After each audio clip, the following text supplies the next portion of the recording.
Hello, welcome back to Fist Entertainment.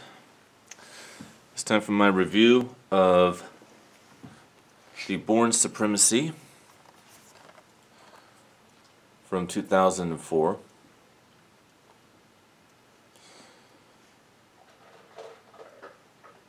This I can't claim to, maybe not, but I may actually have seen this one at the cinema back in 2004. But I can't completely claim to it. The one thing I can say though is definitely a very good direct follow-up to the Bourne Identity from 2002. And I said yesterday is very much the sum of it all. Badass, crazy, insane stunts in action. Bring it to the next level.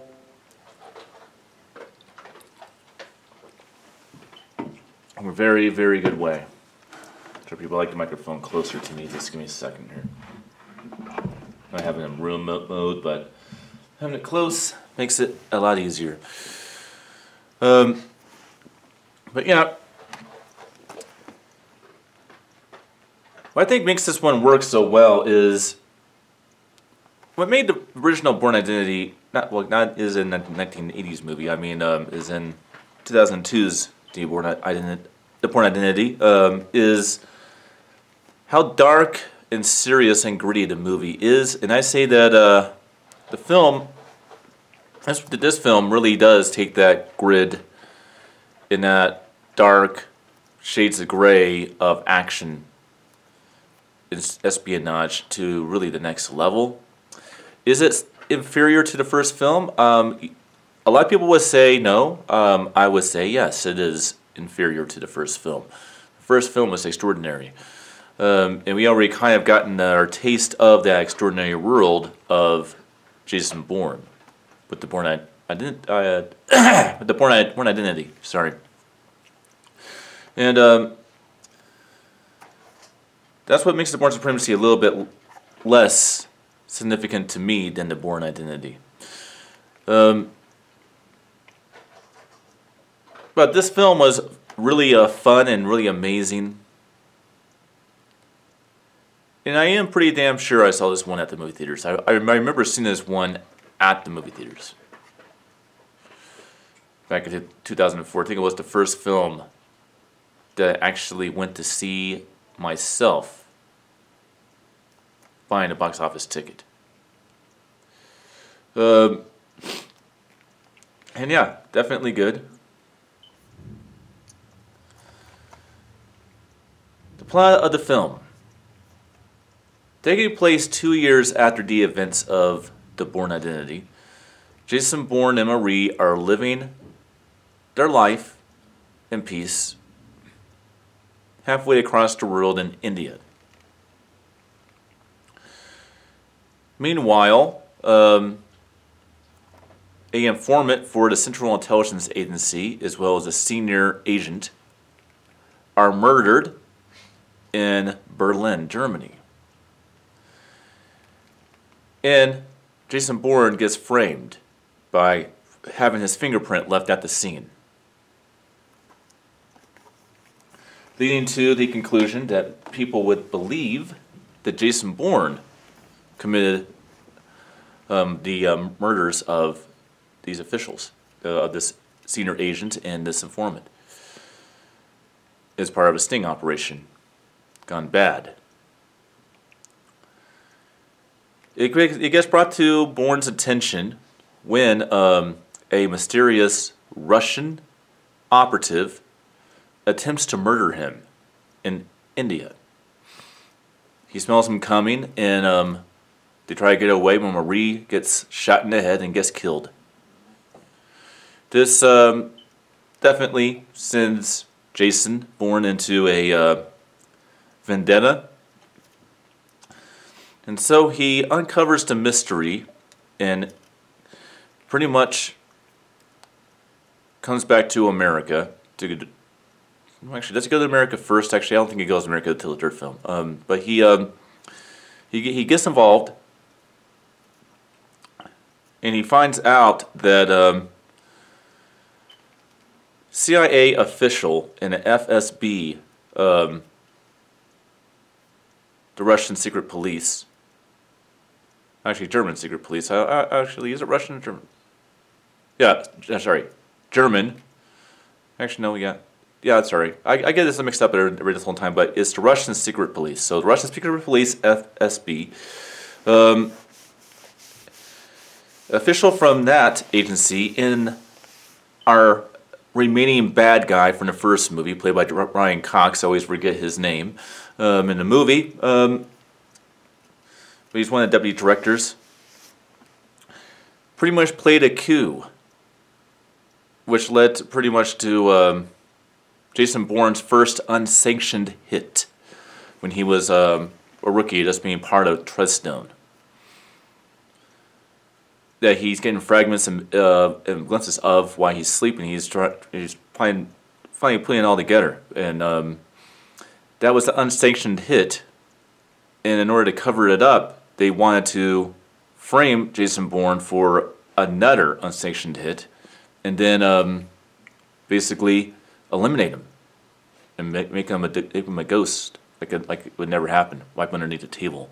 He uncovers it. Obviously, our CIA deputy director, played by Brian Cox, obviously blows his head off with a gun. Again, like I said, these films are not James Bond movies, and they're not Mission Impossible films. These are very elaborate, very adult. So, no, I will not approve the Jason Bourne or this Bourne franchise and the movies that it concludes for children. You too, police. Sorry. And he unravels it, and he visits the daughter of the first contract that he did of respect and guilt, to let the kid who has now grown up know that her mom didn't kill her father and then take her own life, but he did it, and that he's sorry. And then we're left with the revelation at the very end of the movie. There's actually a part of the third film, but we didn't know that at the time. We finally get the revelation of who really is Jason Bourne. It appears that his real name is David Webb. Now, more is told about David Webb in the final Bourne film, Jason Bourne, which we will be getting to in a few days.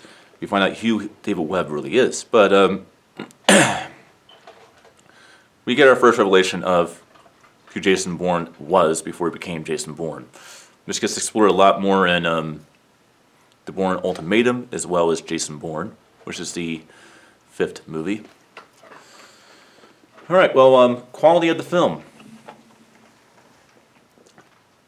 This film was shot in 2.35.1 widescreen and is not modified from that, so it is actually presented in 2.35.1 widescreen. Now, why do I say that when it happens? I've mentioned this before many times, so I'll mention it again. Probably a few hundred more times in the future. Movies are shot, for most part, in a cinemascope of 2.35.1 widescreen. Does it mean that on home video, whether it be DVD or Blu-ray or Ultra Blu-ray, that they are presented in 2.35.1 widescreen? Usually they're modified from the 2.35.1 widescreen aspect ratio to 2.40.1 widescreen aspect ratio. That's not the case with this one. This one has its original aspect ratio, which I really appreciate. I think this might be the last one that does.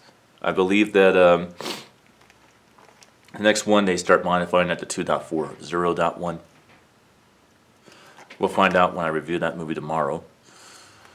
But yeah, that's what it's presented in. It's in a 2K DI, which means it is authenticated 1080 by 24 frames per second movie. Now, I know there's a 4K version of all these movies. There's a 4K box set, but these films, except for the exception of Jason Bourne, which is the newest one, were never designed to be in 4K in the first place. They were produced on film, with film elements, and they are not designed really to be like that. They do have that Universal Studios sort of like, you know, picture, but they're not designed for 4K. So it's all a upconvert on all the films except for, say, Jason Bourne, which is the newest one. So that's why I didn't care to get the 4K box set. They do significant makeovers on old movies, and they look radically different, and yes, I'll do it then. But if it's just a upconvert and it's just lazy, I don't see the point. And that's certainly the case with the Bourne films. The picture definitely looks the same as the last one. It's typical for Universal one. I see this one's even a little bit warmer than the Bourne Identity. Bourne Identity was a little bit brighter than this one. This one's a little bit darker, a little bit warmer.